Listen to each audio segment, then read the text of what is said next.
नमस्कार साथियों, राजस्थान सरकार निर्वाचन आयोग के निर्देशानुसार प्रत्येक माध्यमिक तथा उच्च माध्यमिक विद्यालय में ईएलसी के गठन किए जाने के निर्देश प्राप्त हुए हैं और प्रत्येक माध्यमिक तथा उच्च माध्यमिक विद्यालय में कक्षा 9 से 12 तक के सभी विद्यार्थियों को निर्वाचन संबंधी जागरूकता प्रदान करने के लिए ईएलसी इलेक्टोरल लिटरेसी क्लब का गठन किया जाना प्रस्तावित है।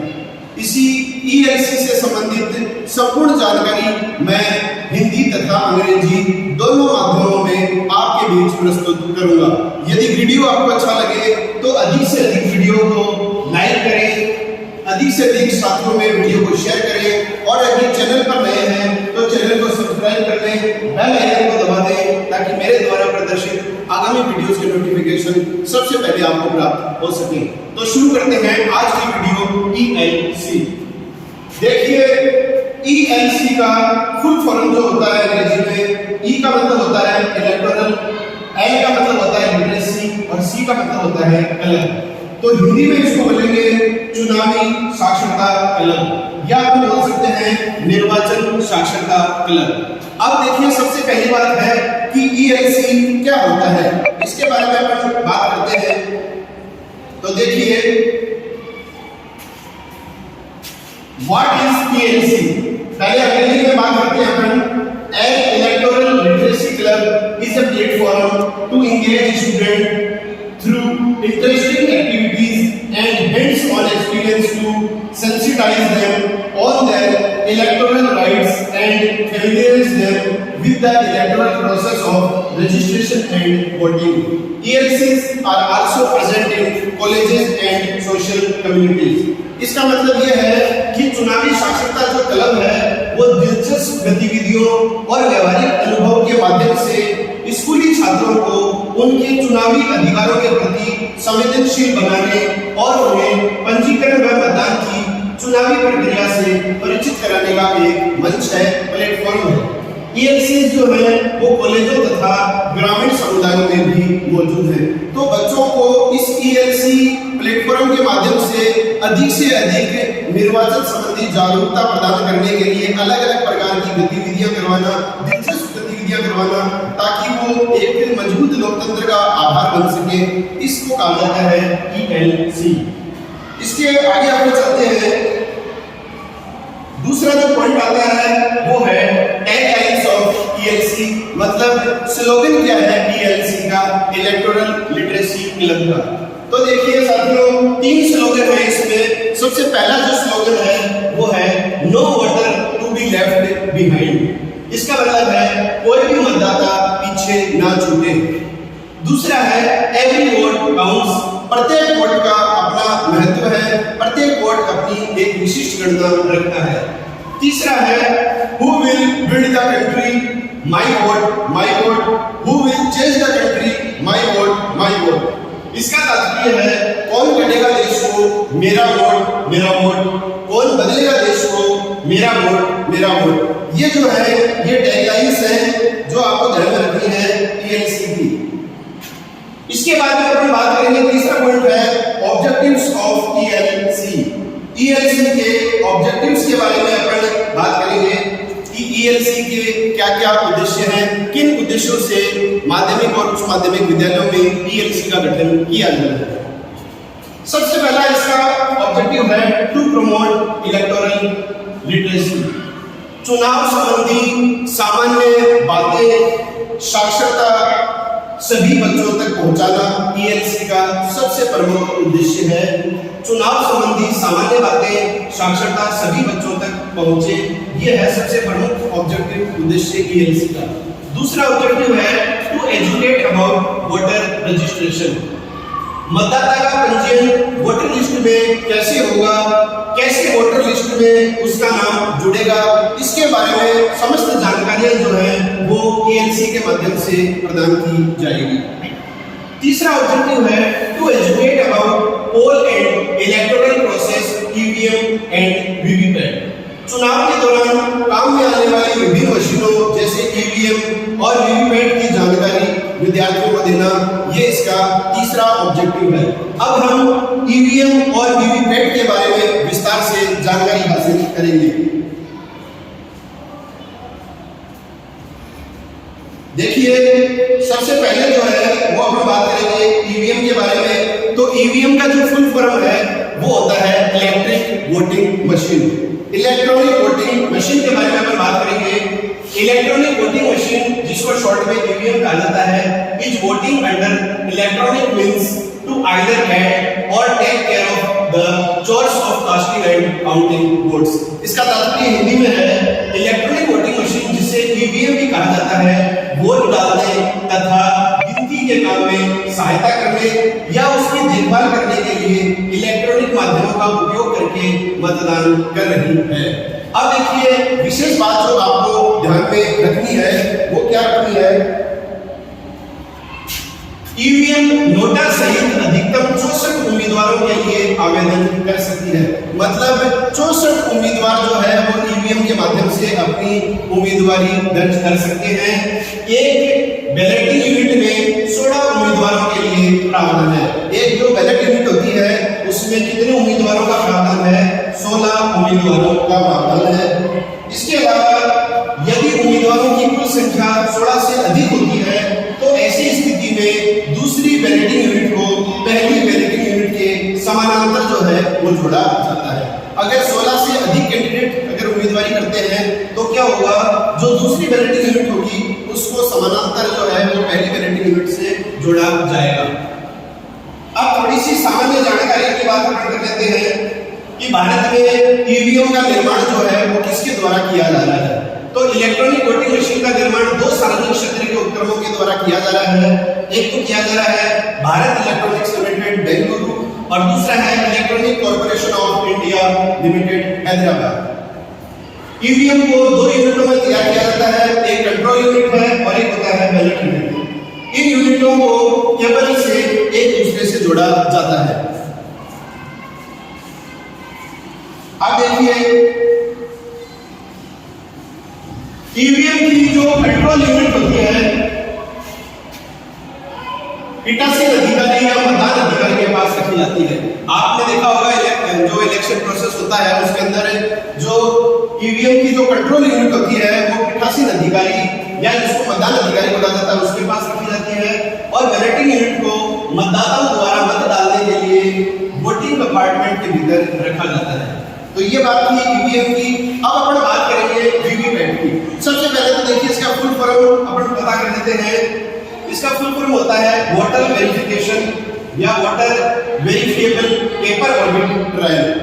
Voter verifiable paper audit trial. अब देखिए वीवीपैट क्या होता है। VVPAT is a method of providing feedback to voters using a ballotless voting system. मतपत्र रहित मत प्रणाली का उपयोग करके मतदाताओं को फीडबैक प्रदान करने की एक विधि सत्यापित पेपर रिकॉर्ड है। तो ये होता है वीवीपैट। इसके अलावा अगला जो ऑब्जेक्टिव है ईएलसी का वो है to aware about the importance of vote. Vote के महत्व के बारे में अधिक से अधिक जानकारी पहुंचाना ये ईएलसी का अन्य उद्देश्य है। लास्ट है to facilitate voter registration at 18। मतलब जो बच्चे 18 वर्ष की आयु प्राप्त कर चुके हैं, 18 वर्ष के हो चुके हैं, उनकी मतदाता रजिस्ट्रेशन की प्रक्रिया संपन्न करना। तो ये 5 जो है ये प्रमुख ऑब्जेक्टिव है ईएलसी के। अगर वाकई आपको वीडियो अच्छा लग रहा है, वीडियो में मेरे द्वारा दी गई जानकारी आपके लिए यूजफुल हो रही है, उपयोगी है, तो आप वीडियो को लाइक जरूर करें, अधिक से अधिक साथियों में शेयर करें और इसी तरह की आगामी वीडियोस प्राप्त करने के लिए आज ही channel GK selection point Ramesh YouTube channel को सब्सक्राइब करें, बेल आइकन जरूर दबाएं। आगे चलते हैं। इसके बाद में वेरी इंपॉर्टेंट है स्ट्रक्चर ऑफ ईएलसी, मतलब इलेक्टोरल लिटरेसी क्लब की संरचना। कौन कौन इस ईएलसी के सदस्य होते हैं उसके बारे में अपन बात करेंगे। देखिए, all the students of class 9 to 12 shall be the members of ELC. मतलब कक्षा 9 से लेकर कक्षा 12 तक के सभी विद्यार्थी जो 14 से लेकर 17 वर्ष तक के हैं वो ईएलसी क्लब के सदस्य माने जाएंगे। दूसरा है 2 students from each class to be taken, students may be interest to run the ELC through an elected body of executive committee. इसका मतलब है एक तो 9 से 12 तक के सभी विद्यार्थी ELC के सदस्य होंगे। इसके अलावा प्रत्येक क्लास से 2 जो विद्यार्थी हैं वो विशेष रूप से इस क्लब के सदस्य बनाए जाएंगे। प्रत्येक कक्षा से 2-2 विद्यार्थी लिए जाएंगे तथा इन सभी से एक कार्यकारिणी समिति का गठन किया जाएगा। इसके बाद में है 1 नोडल ऑफिसर, जिसको अपन मेंटर भी कह सकते हैं, should be appointed and class teacher of every class will be convener. ये देखिए, एक नोडल ऑफिसर नियुक्त किया जाएगा जो 9वीं से 12वीं कक्षा के कार्यों को देखेगा तथा प्रत्येक कक्षा का कक्षा अध्यापक इसका सहयोगी होगा। तो यहाँ पर जो नोडल ऑफिसर जो बनाया गया है वो ELC का बनाया गया है। जो माध्यमिक और उच्च माध्यमिक में सामाजिक विज्ञान का जो अध्यापक है उसको नोडल ऑफिसर बनाया गया है और प्रत्येक कक्षा अध्यापक को जो है इसका सहयोगी या कन्वीनर बनाया गया है। इसके बाद में देखिए बात करेंगे अपन प्रपोज्ड शेड्यूल ऑफ एक्टिविटीज, मतलब ELC के तहत हम कौन-कौन सी एक्टिविटीज जो है वो बच्चों से करवा सकते हैं, उनको उन एक्टिविटीज से परिचित करवा सकते हैं। सबसे पहला है democracy wall the wall magazine, मतलब विद्यालय में एक लोकतंत्र दीवार बनाई जाए, मतलब एक ऐसी वॉल मैगजीन हो जिसमें लोकतंत्र से संबंधित सारी जानकारियां बच्चों तक पहुंचाई जाए। मतलब दीवार पर कुछ ऐसी कलाकृति की जाए जिसमें लोकतंत्र की अधिकांश बातें एकदम संक्षिप्त रूप में बच्चों को चित्रित करके दिखाई जा सके। दूसरा है नो योर कैंडिडेट, जो प्रत्याशी चुनाव में खड़ा हो रहा है उसके बारे में जानना, उसके बारे में अधिक से अधिक जानकारी जुटाना, ये भी जो है वो ELC की गतिविधियों का हिस्सा है। तीसरा देखिए filling form number 6 and registering various forms 7, 8 and 8A। अब देखिए साथियों, ये जो फॉर्म होता है, फॉर्म नंबर 6 है, form number 7, form number 8, form number 8 है, ये सारे जो है आप अपने क्षेत्र के BLO से प्राप्त कर सकते हैं। BLO आपसे ये सारे के सारे फॉर्म भरवाएगा और उसके बाद में आपका चुनाव के लिए पंजीयन संपन्न हो जाएगा। देखिए फॉर्म नंबर 6, फॉर्म नंबर 6 किसको भरना पड़ता है, ध्यान से आप सुनिएगा। वो विद्यार्थी या बच्चे जो 18 वर्ष के हो चुके हैं उनका नाम जुड़वाने के लिए जो फॉर्म काम में लिया जाता है वो है फॉर्म नंबर 6। इसके बाद में देखिए फॉर्म नंबर 7 की हम बात करेंगे। जब कोई मतदाता किसी क्षेत्र को छोड़कर चला जाता है या उसकी मृत्यु हो जाती है तो उसका नाम हटवाने के लिए फॉर्म नंबर 7 भरा जाता है। इससे अगला है फॉर्म नंबर 8, यदि किसी मतदाता की प्रविष्टि, मतलब किसी मतदाता की प्रविष्टि में कोई संशोधन कराना है, कोई त्रुटि है, ठीक है, फोटो में कोई चेंज करवाना है, जन्म तिथि में कोई सुधार करवाना है, एड्रेस चेंज करवाना है, किसी भी प्रकार की त्रुटिगत प्रविष्टि जो संशोधन होगा उसके लिए फॉर्म नंबर 8 भरवाया जाता है। फॉर्म नंबर 8 का किसलिए होता है, ये फॉर्म स्थानांतरण होने पर भरा जाता है। इसमें विशेष ध्यान देने की बात है कि जो बच्चे 18 वर्ष के हो गए हैं वो BLO से संबंधित फॉर्म भरवा सकते हैं, जैसे कि मैंने पहले बता दिया है। चौथी एक्टिविटी जो इसके तहत हो सकती है वो क्या है, उससे पहले देखो एक बात आपको और बता देता हूँ इसके अंदर कि कौन-कौन से डॉक्यूमेंट जो है विद्यार्थियों को चाहिए। रिक्वायर्ड डॉक्यूमेंट जो फॉर्म 6 भरने के लिए, अगर आपको नाम जुड़वाना है, आपकी उम्र 18 वर्ष हो चुकी है तो आपको 10वीं की मार्कशीट चाहिए, डेट ऑफ बर्थ, जन्म तिथि का सर्टिफिकेट चाहिए और इसके अलावा कोई भी पहचान पत्र आपके पास हो सकता है।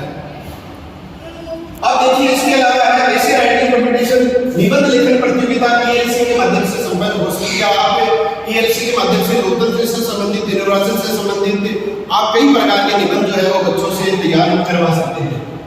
पांचवा है सेलिब्रेटिंग नेशनल वोटर्स डे 25 जनवरी, मतलब 25 जनवरी को जो है वो दिवस मनाया जाता है राष्ट्रीय मतदाता दिवस, नेशनल वोटिंग डे।